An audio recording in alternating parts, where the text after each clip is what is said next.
Eu não podia ter uma opinião diferente. Eles tiraram o direito de eu me sentir triste, de eu chorar. Eu não poderia chorar. Ela só falou que não era pra mim chorar muito porque senão minha mãe ia achar estranho. Muitas igrejas hoje pensam como uma empresa. A empresa não quer funcionário problemático. Se eu tô com 50 reais na minha carteira, eu vou dar uns 50 reais que eu tenho.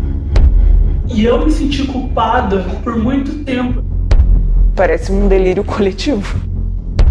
Era praticamente um coach espiritual.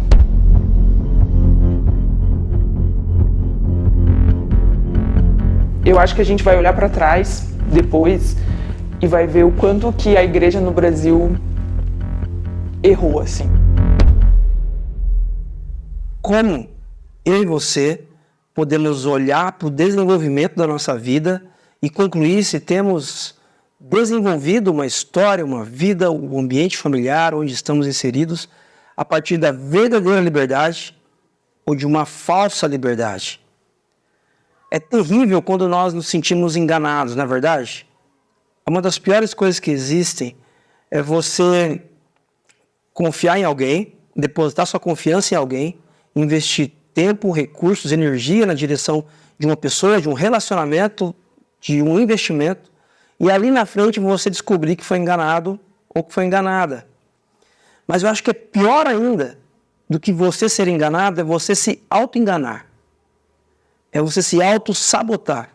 É você achar que está num ambiente vivendo uma relação saudável, vivendo uma vida pautada na liberdade, e em algum momento você descobrir que essa liberdade não era liberdade.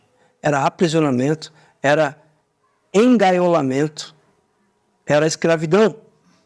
Agora, como saber se eu tenho uma verdadeira liberdade, se eu vivo a partir de uma verdadeira liberdade ou de uma falsa liberdade, Carlos?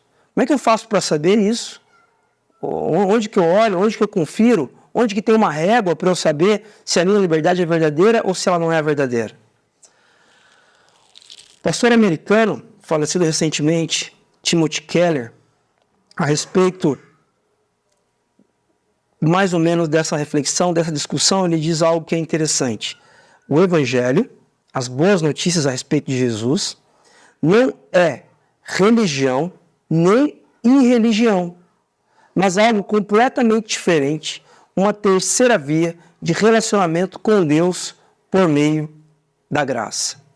A religião nós conhecemos muito bem, e nós temos falado, este é o 5º encontro nessa série de mensagens, o penúltimo encontro, onde nós temos falado a respeito de ambientes religiosos que nos aprisionam, em função de uma liderança abusiva, controladora, em função de distorções com relação à mensagem do Evangelho, que é totalmente simples, mas também existe um outro tipo de falsa liberdade que é muito mais difícil de ser discernido, que é a irreligião.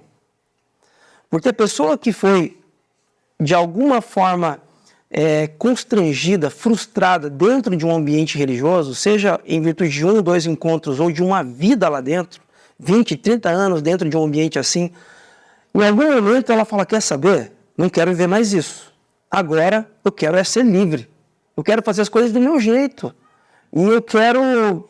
Ninguém vai mandar em mim. Essa coisa de perguntar para o meu líder espiritual se eu posso fazer isso, se eu não posso, não está certo. E essa linha de raciocínio está correta. Mas aí, procurando a liberdade, ela encontra um outro tipo de gaiola. O que ela faz? Ela fala assim, agora ninguém manda em mim mais. Agora eu não me envolvo mais com a religião, eu não me envolverei mais com uma comunidade cristã, não acredito mais em pastor, em qualquer tipo de líder religioso. Agora eu pauto a vida a partir daquilo que eu acho que é certo. E aí nós estamos flertando, caminhando na direção do que Tim Keller chama de irreligião. E nós encontramos um outro problema. A sabedoria bíblica diz para a gente, a partir do profeta Jeremias, que o nosso coração, ele não sabe escolher. Ele não sabe o que é certo. O nosso coração é enganoso. Então, toda vez que eu tento pautar a minha liberdade, a liberdade da minha família, do meu relacionamento com Deus e uns com os outros, a partir daquilo que eu acho que é certo, eu estou enrascado. Dificilmente nós conseguimos discernir e entender isso no primeiro momento. Mas é mais ou menos nessa direção que a sabedoria bíblica nos orienta. Religião, aprisionamento religioso dentro da religião, existe. Você vai encontrar gaiolas religiosas. Mas a irreligião é um outro tipo de gaiola. Talvez uma gaiola de outra cor. Talvez uma gaiola com uma portinhola diferente. Mas também uma gaiola. Como é que a gente faz para encontrar a liberdade? Nós temos ouvido, dentro dessa série de mensagens, uma série de depoimentos de pessoas que viveram em momentos diferentes, situações diferentes, mas situações onde nós percebemos esse aprisionamento religioso. Nós conversamos com essas pessoas, perguntamos se elas queriam compartilhar com a gente alguma dessas histórias, e nós temos mostrado uma história por domingo a respeito desses abusos, desses momentos que constrangeram essas pessoas. Hoje nós mostraremos um outro depoimento. Eu peço para você que está assistindo no YouTube, está ouvindo a gente por alguma plataforma digital, que tenha paciência, porque esse depoimento não vai passar no YouTube ou no Spotify. Por quê? Para que nós preservemos essas pessoas que estão compartilhando, bem como as comunidades onde essas pessoas estavam inseridas. Nosso desejo, nosso objetivo nessa série de mensagens nunca foi expor nenhum tipo de comunidade cristã, mas foi pensarmos juntos a respeito dessa patologia que existe e como o Evangelho é a resposta para essas coisas. Então preste atenção nesse depoimento, preste atenção em como o engaiolamento religioso, ele surpreende a gente a partir de direções que nós nem imaginamos, talvez, que ele possa existir. Preste atenção, por favor.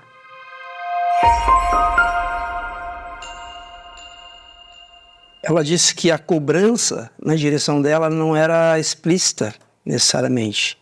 Mas é isso que a religião faz. É isso que a religiosidade faz com a gente. Mesmo que as cobranças não sejam explícitas, não sejam abertas, diretas, elas existem de alguma forma. Por quê? Como o Rubens salientou ali na fala dele, procurando a liberdade, nós queremos fazer do nosso jeito. E a religiosidade, muitas vezes, ela é isso. É você procurar as coisas do seu jeito. Existe um estereótipo que precisa ser seguido. Só que, nessa manhã, eu gostaria de compartilhar com vocês a respeito da verdadeira liberdade. O tema da nossa reflexão hoje é sobre essa verdadeira liberdade. Mas quando eu falo em verdadeira liberdade, se eu olho à luz do raciocínio lógico, é porque existe uma falsa liberdade. E essa falsa liberdade, ela pode acabar com a graça da nossa vida. Sabe quando a vida fica sem graça? Fica sem cor, sem brilho? Não faz diferença mais para você se é segunda, se é sexta-feira, se é sábado, se é domingo, se é aniversário, se é dia do aniversário do casamento, dia do aniversário do filho. Não faz diferença. A vida é uma coisa cinza e sem graça. A religiosidade faz isso com a gente. Mas eu quero desafiar você nessa manhã a entender que existe uma bifurcação na sua vida. Você está diante de uma decisão importante que você precisa tomar diariamente. De ou viver sob os ritmos da verdadeira liberdade ou se auto-enganar. Se auto-enganar, se auto-sabotar na direção de uma falsa liberdade. Eu quero destacar algumas coisas com vocês hoje, dentro do capítulo 5 da carta de Paulo aos Gálatas, onde Paulo está falando coisas muito sérias para aqueles discípulos e discípulas de Jesus da Galácia. Só para a gente fazer lembrar um pouquinho aqui, especialmente para você que está aqui pela primeira vez, nós temos nos lembrado dessa carta de Paulo, porque nesta carta Paulo chama a atenção dos discípulos daquela região, daquela cidade. Paulo havia trabalhado naquela igreja como plantador, exposto ali as verdades do Evangelho. Quais verdades? As verdades muito simples, de que nós somos falhos, somos pecadores, carecemos de um Salvador, carecemos de ajuda. Nós não conseguimos sozinhos. Quando nós optamos por tentar descobrir a liberdade sozinhos, nós nos enrascamos. Quando nós queremos pautar o nosso casamento a partir da nossa própria vontade, nós enfiamos os pés pelas mãos. Quando nós queremos garantir o futuro dos nossos filhos, trabalhando mais, ganhando mais dinheiro, porque assim garantiremos o futuro deles, nós lembramos que não, nós não conseguimos, nós perdemos os nossos filhos quando nós fazemos isso. Paulo ensina isso para os Gálatas, dizendo, só o Evangelho. Só o Evangelho dá sentido para a nossa história. A palavra Evangelho significa boas notícias. Só as boas notícias daquilo que Jesus veio fazer na história dão sentido para a nossa vivência. E Paulo planta essa igreja, mas ele sai de lá e vai plantar outras. Depois chega informação para Paulo de que falsos irmãos vão até aquela região e estão ensinando falsas doutrinas. Estão acrescendo informações, diluindo, alterando, corrompendo essa mensagem tão simples das boas notícias de Jesus. E então Paulo escreve a carta aos Gálatas para chamar atenção, para puxar a orelha daqueles discípulos de Jesus. Como o Espírito Santo, nessa manhã, mais de 2000 anos depois dessa carta escrita, puxa a minha e a sua orelha. Dizendo, olha, queridos, queridas, cuidado, não se sabotem. Quando vocês vivem uma liberdade pautada naquilo que vocês acham que é certo, isso é igual falsa liberdade. A verdadeira liberdade é em um outro ritmo e é pautada pelo que o Espírito Santo pode gerar em nós. Eu quero destacar duas coisas nessa manhã. A primeira delas é justamente nessa direção que eu já estou adiantando para vocês. A verdadeira liberdade não pode ser pautada por nossa vontade. E isso, gente, é meio que você anular tudo o que uma cultura diz para a gente e a nossa sociedade atual nos impõe dia após dia. Porque se você conversa com alguém no mercado de trabalho, numa entrevista de emprego, e essa pessoa ela passa a imagem, ela passa a informação de que ela é autônoma, de que ela é uma pessoa independente, isso muitas vezes soa como algo positivo. Mas, à luz da sabedoria bíblica, autonomia é pecado. Autonomia é nós nos desconectarmos do Criador que nos fez para que fôssemos dependentes dele, para o nosso bem. Quando Deus cria todas as coisas, isso está relatado lá em Gênesis 1 e 2, o Criador cria todas as coisas, o universo, os seres humanos, todas as coisas, e ele olha para tudo junto, tudo pronto, animais, todas as coisas que nós sabemos que existem, e olha para tudo isso e ele diz que tudo é muito bom.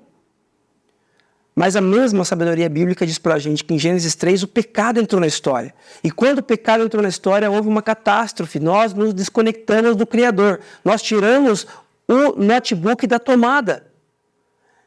E nós não morremos na hora. E nós olhamos para o Criador e dissemos, viu? Ele disse que eu não iria morrer se eu fosse autônomo. Está vendo? Eu sou independente, eu sou autônomo, me desconectei da tomada e estou vivo. Mas são apenas espasmos.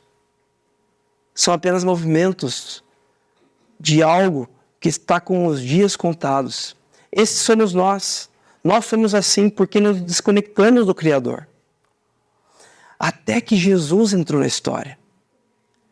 E Jesus, ele é aquele que disse sim ao Pai, ele obedeceu ao Pai perfeitamente, para que nós vivêssemos agora uma vida debaixo do ritmo das boas notícias daquilo que Jesus veio fazer na história. Quando eu e você optamos por pautar a nossa liberdade por nossa vontade, o que nós estamos fazendo é promovendo algo na sua história, que já tem um desfecho ali, ó, que nós já conhecemos. Morte, caos, frustração, nós não sabemos como lidar com isso. Nós não sabemos, nós não fomos feitos para sermos autônomos, independentes, nós fomos feitos para que tivéssemos uma relação de amorosa dependência com o nosso Criador. O texto diz para a gente no capítulo 5 de Paulo aos Gálatas o seguinte: foi para a liberdade que Cristo nos libertou. Olha isso, ele já começa dizendo, Jesus não libertou vocês para outro tipo de escravidão.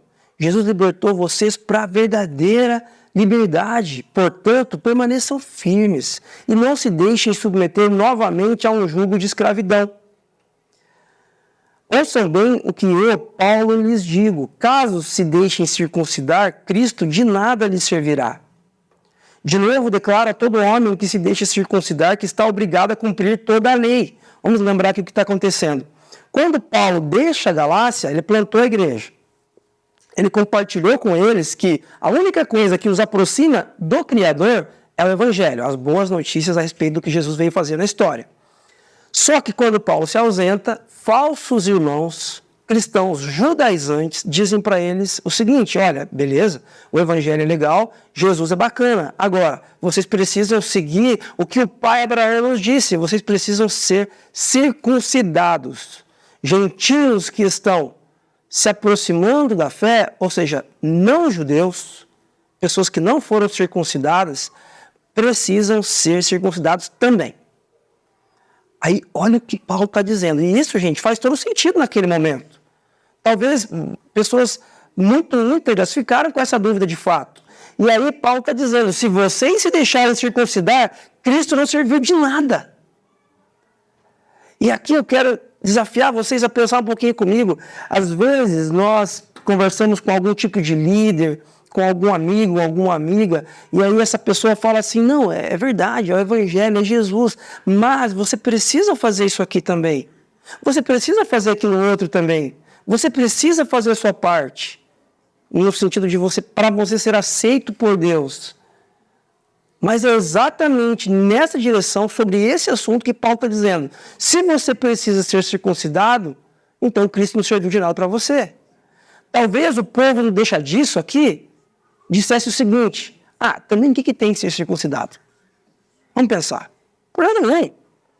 Nós acreditamos em Jesus, nós somos gentios, se fulano e beltrano que querem que nós sejamos circuncidados, também vamos ser. Mas Paulo está dizendo, não, de jeito nenhum. Não se submetam à circuncisão, senão Cristo fez algo inútil. Ele não serve de nada para a gente. Paulo continua.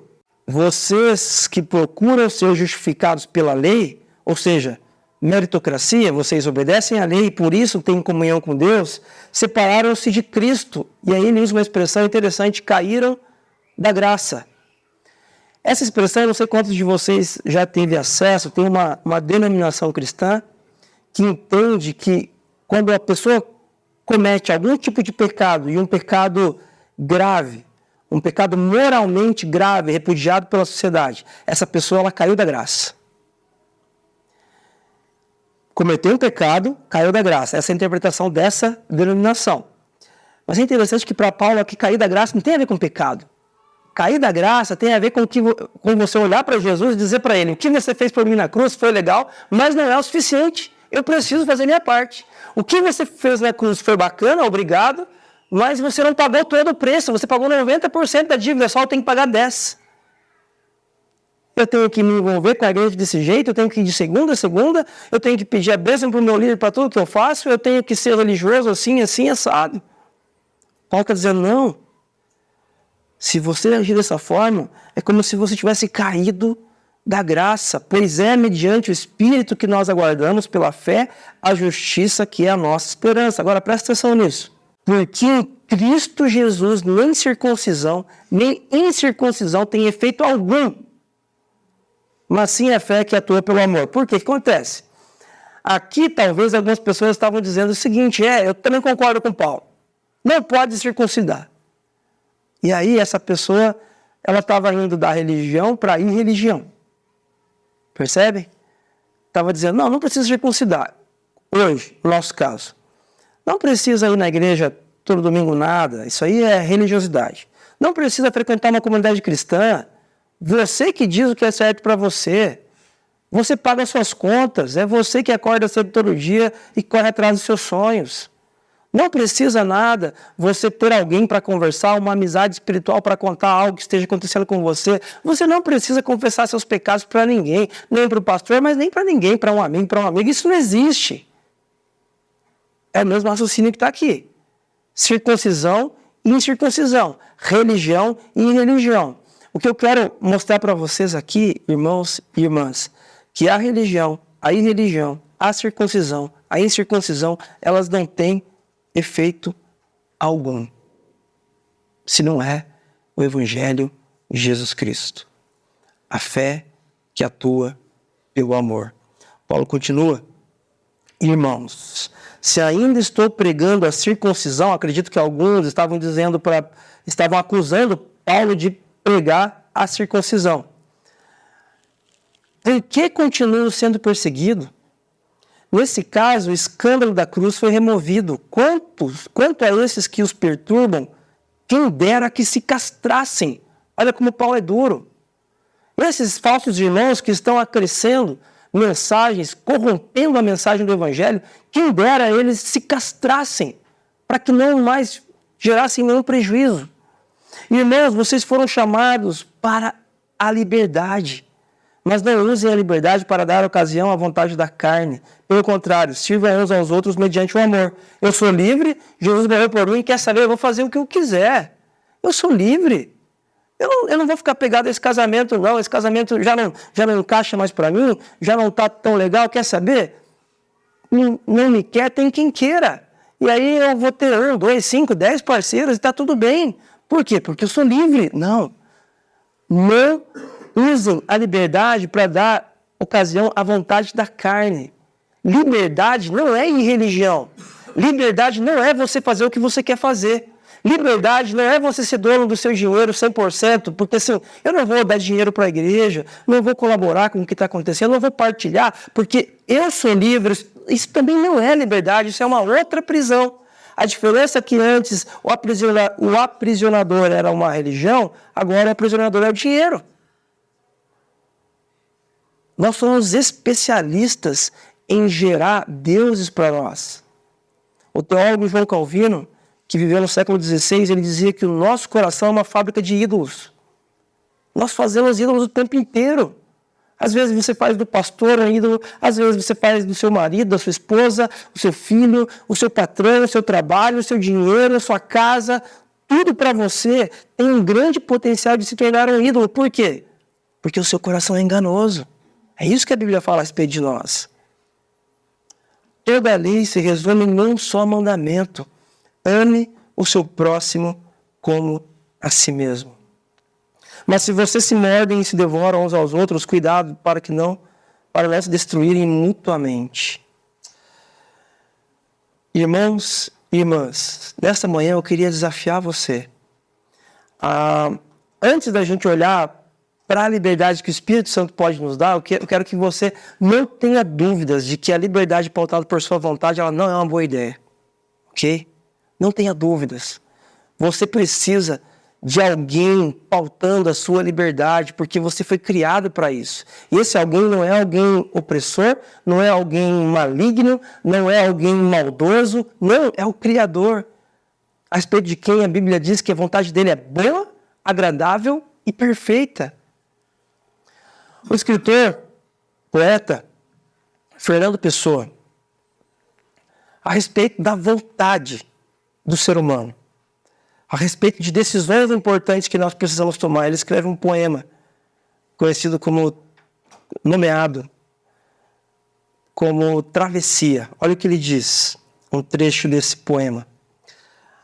Há um tempo em que é preciso abandonar as roupas usadas, que já têm a forma do nosso corpo, e esquecer os nossos caminhos que nos levam sempre aos mesmos lugares.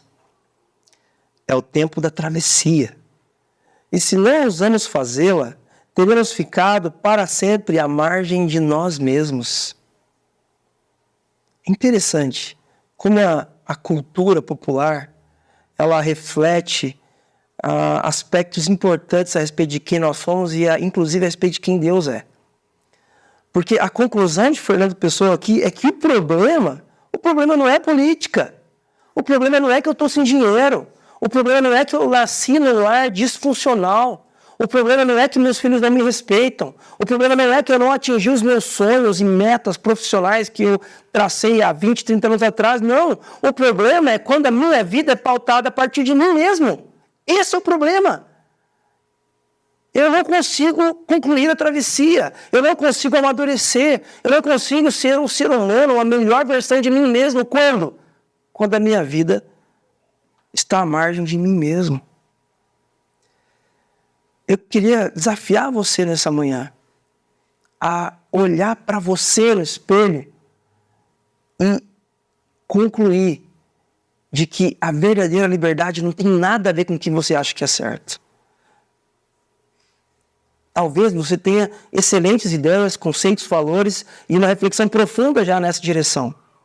Mas a sabedoria bíblica diz para nós que essa não é uma boa ideia. Mas a segunda coisa que eu quero destacar com vocês, se a verdadeira liberdade ela não pode ser pautada por nossa vontade, então a verdadeira liberdade somente pode ser vivida através do Espírito Santo. O Espírito Santo é uma pessoa.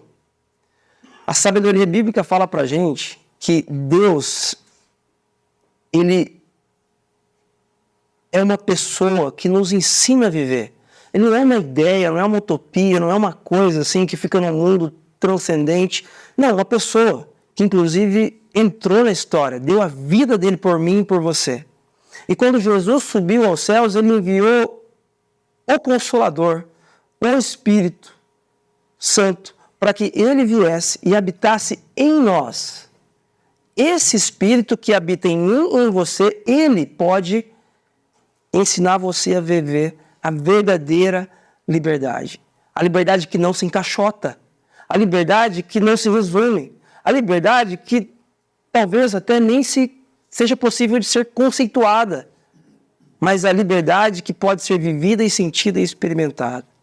Quero seguir lendo com vocês, a partir do verso 16 agora. Paulo começa a falar a respeito desse novo estilo de vida. E olha o que ele diz. Por isso, digo, vivam pelo Espírito. Quando ele está falando pelo Espírito aqui, gente, eu não sei o que vem à mente de vocês, mas não é uma coisa assim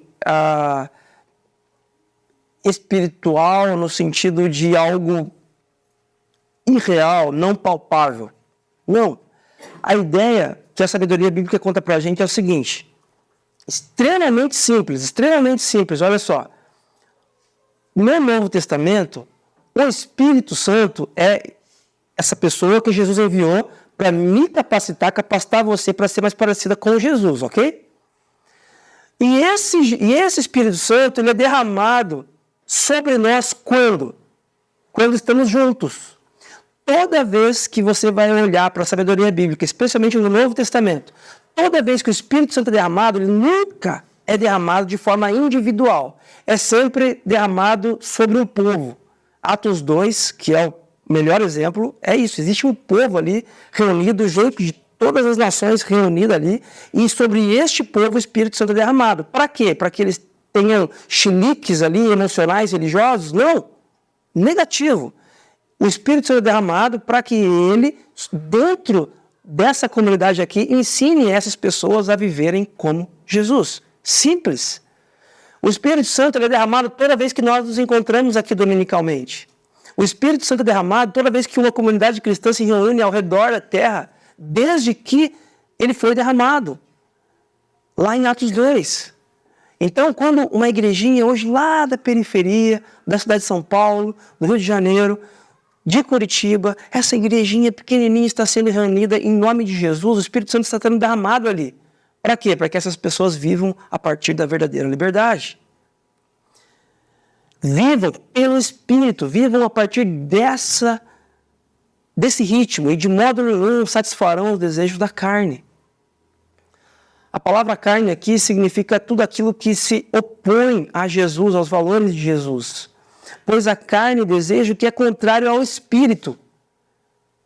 E o Espírito, o que é contrário à carne. Eles estão em conflito um com o outro, de modo que vocês não fazem o que desejam. Mas se vocês são guiados pelo Espírito, não estão debaixo da lei. Sabe quando você quer ser um marido melhor, uma esposa melhor, mas não consegue? parece que é maior do que você. Você não consegue, você tenta e não consegue. Eu acredito em você. De fato, é uma impossibilidade. Você não consegue. A única chance de você ser livre para ser quem o Pai o criou para ser é se você viver pelo Espírito. Porque quando você não vive pautado pelo ritmo do Espírito, o que aparece dentro da sua história são os desejos da carne. E o meu desejo, gente, os desejos da carne do Carlos, eu nem exponho aqui porque eu tenho vergonha. Porque eu sou extremamente falho, pecador, limitado. Para que eu abençoe as pessoas que estão ao meu redor, meu casamento, meus filhos, meus amigos, pessoas que eu amo, eu preciso que a minha vida seja pautada pela liberdade do Espírito. Paulo continua, ora, as obras da carne são manifestas. Vê se vocês se identificam aqui. É fácil de se identificar nessa parte aqui, hein? Imoralidade sexual, impureza, libertinagem, idolatria, feitiçaria, ódio, discórdia, ciúmes, ira, egoísmo, dissensões, facções, inveja, embriaguez, orgias e coisas semelhantes. Isso que Paulo está falando aqui é um gabarito da nossa vida. É quem nós somos aqui. Não é verdade? É o ser humano caído. Talvez você não acerte todas, né? Tomara que não. Mas assim, muitas dessas coisas aqui têm a ver com a gente. Que somos falhos, somos pecadores. É isso que a Bíblia diz a nosso respeito. Eu os advirto, como antes já os adverti, que os que praticam essas coisas não herdarão o reino de Deus.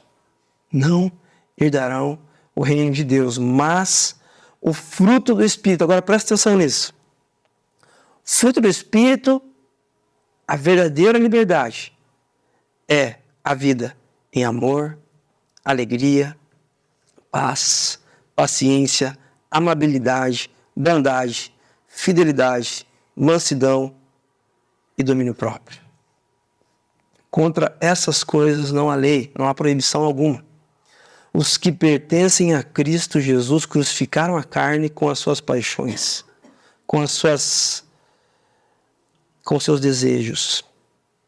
Se vivemos pelo Espírito, andemos também pelo Espírito. Gente, é interessante que a vida da verdadeira liberdade, ela parece para a gente inalcançável. E é inalcançável por nossa própria vontade e esforços.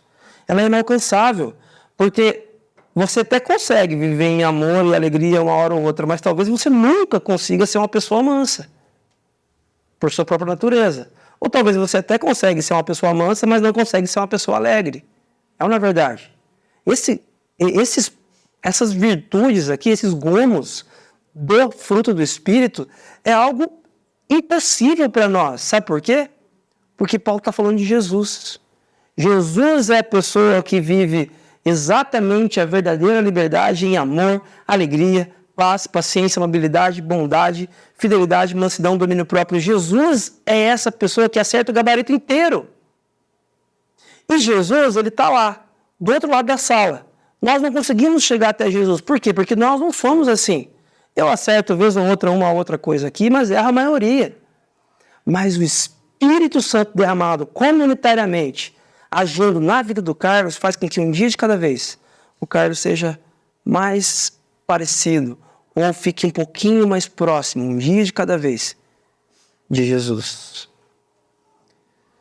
Se nós vivemos pelo Espírito, se de fato, gente, nós queremos viver essa liberdade como discípulos e discípulas de Jesus, então nós precisamos também andar. Paulo está dizendo aqui, nós precisamos ser coerentes. Eu quero chamar você nessa manhã para coerência. Você já é adulta, o suficiente para saber que você não consegue sozinho. Seja inteligente, racional, para admitir que você tem virtudes, ok, mas que você não consegue, não dá conta de gerir as coisas da sua vida para você ser a pessoa que você gostaria de ser.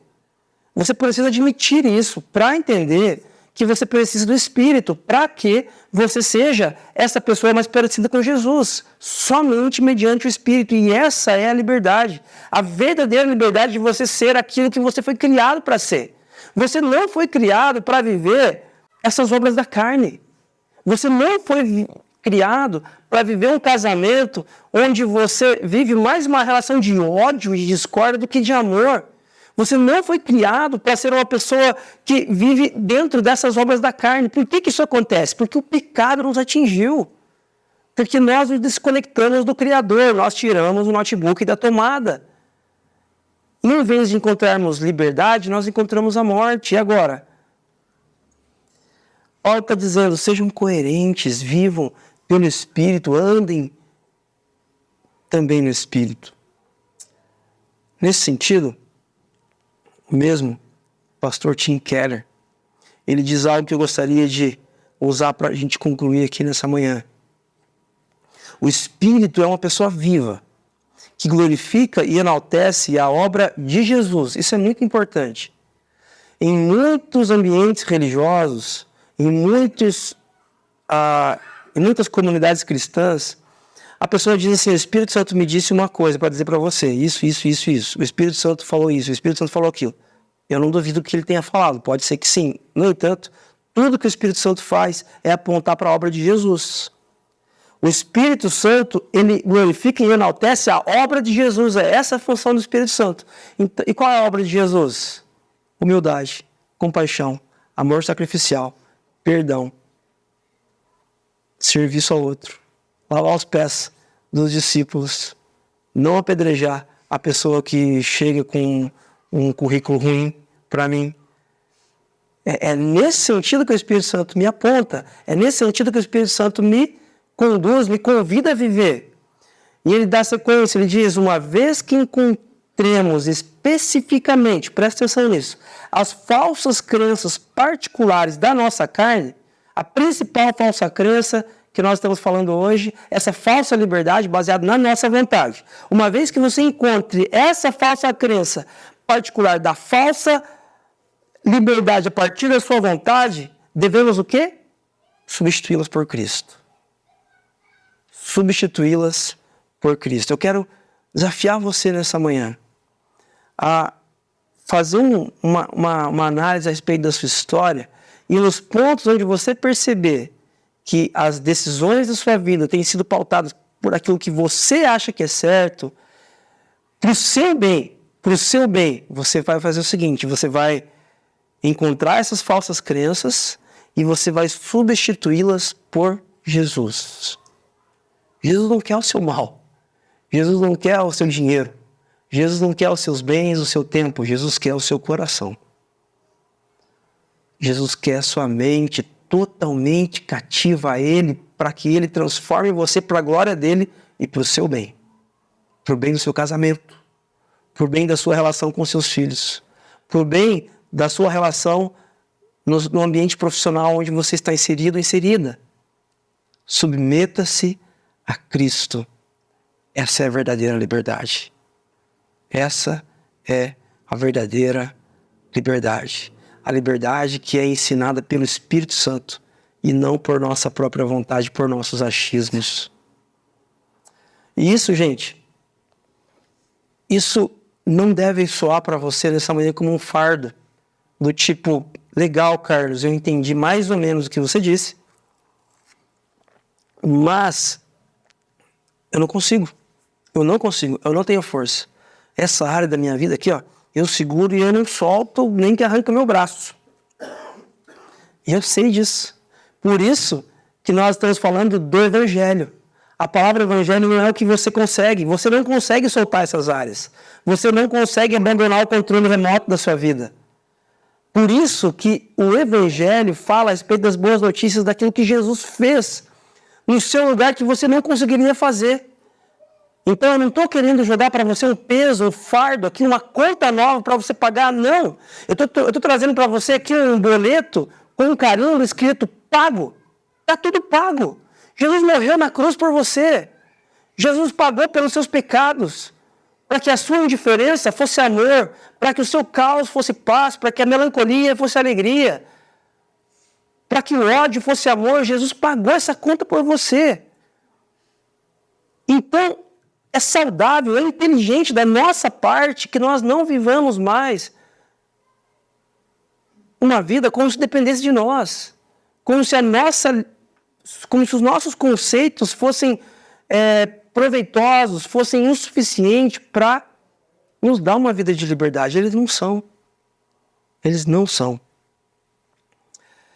Só Jesus pode dar a você essa verdadeira liberdade.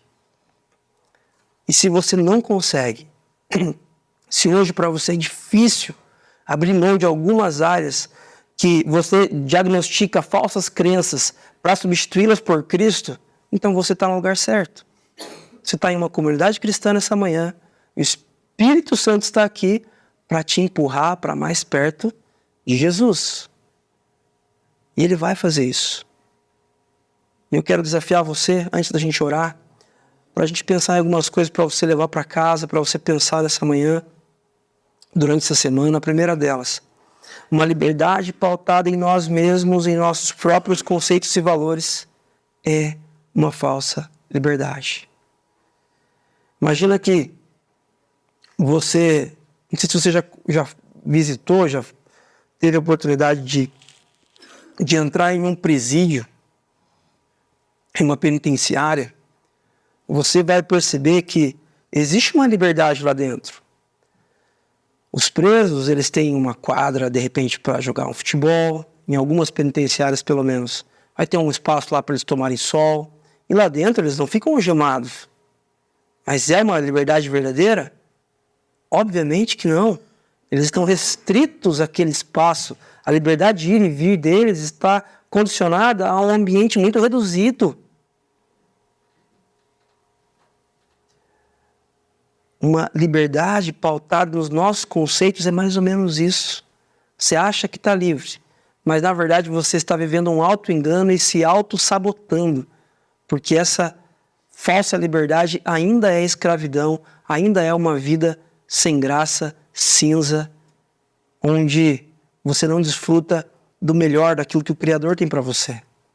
E uma segunda coisa que eu quero destacar com vocês para a gente orar é que a verdadeira liberdade é um ritmo de vida ensinado pelo Espírito Santo, que nos conduz a sermos cada vez mais parecidos com o quê? Com chiliques religiosos, com maluquices religiosas meu Deus, eu não quero ser crente, parece um ser humano bizarro que fica falando com um código, assim, eles chamam os amigos de varão, nunca vi isso, varoa, e não sei o quê, e a gente vaso, né? E aí, assim, eu não quero, eu quero ser um discípulo de Jesus simples, só isso, mas é isso mesmo. É isso que o Espírito Santo faz com você. O Espírito Santo pega você daqui e vai te empurrando um dia de cada vez, sem pressa. Essa é uma ação dele, não é nossa. Ele empurra você um dia de cada vez para mais próximo de Jesus. E quem é Jesus? O ser humano perfeito. O ser humano perfeito, o ser humano simples, que disse sim ao Pai e que nos ama profundamente. Vamos viver essa verdadeira liberdade juntos? Vamos lá? Quero convidar você a fechar os seus olhos. Gostaria de orar com você. Deus de libertadora graça.